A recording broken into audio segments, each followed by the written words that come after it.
আমরা লক্ষ্য করছি একটি রাজনৈতিক দল জুলাই গণঅভ্যুত্থানকে সনদ এবং ঘোষণাপত্রে সাক্ষ্যমূলক ব্যাপারে বিরোধ মন্তব্য করতে নিজেকে সংযত হতে পারে না। জুলাই সনদ হচ্ছে আমাদের জুলাই আগস্ট আন্দোলনের যে ত্যাগ এবং কোরবানি, যে শহীদ এবং আহত, তাদের রক্তের বিনিময়ে যে নতুন বাংলাদেশ, সেই বাংলাদেশের সাংবিধানিক এবং আইনানুগ ভিত্তি রচনার জন্য জুলাই সনদ আমাদেরকে অবশ্যই স্বাক্ষর করতে হবে। জুলাই সনদে বাংলাদেশ এই রাষ্ট্র প্রতিষ্ঠানের ভিত্তি হিসেবে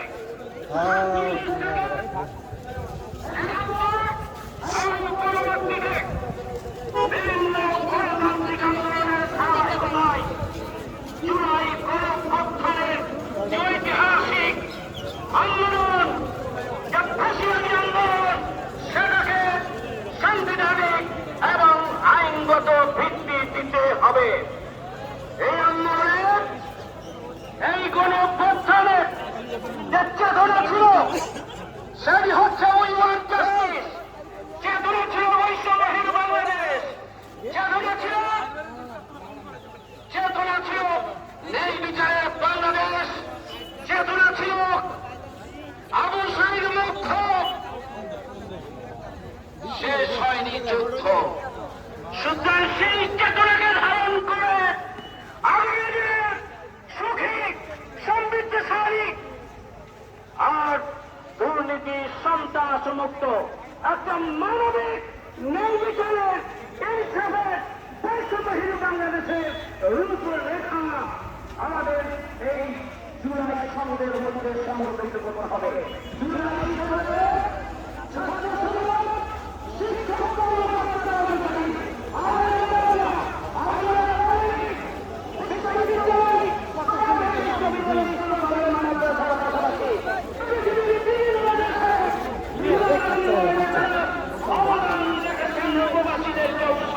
করতে হবে। সংগ্রামী ভাই আমার, জুলাই এই সনদের মধ্যে আগামী দিনে রাষ্ট্র সংস্কার এবং সংবিধান সংস্কারের মাধ্যমে আগামী দিনে এমন একটি বাংলাদেশ প্রতিষ্ঠার স্বপ্ন থাকবে, যে বাংলাদেশ আগামী দিনে নতুন করে কোনো ফ্যাসিবাদের জন্ম দেবে না।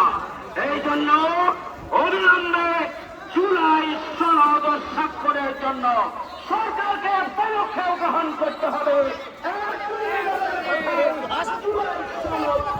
থাকবেন না, এটি আঠাশ কোটি মানুষের কাছে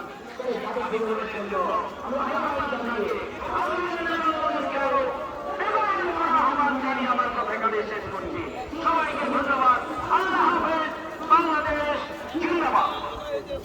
সম্মানিত সমাবেশ, এখন বক্তব্য রাখবেন বাংলাদেশ নেজামে ইসলাম পার্টির সম্মানিত মহাসচিব মাওলানা মুসা বিন ইজহার। বক্তব্য রাখবেন মাওলানা মুসা বিন ইজহার।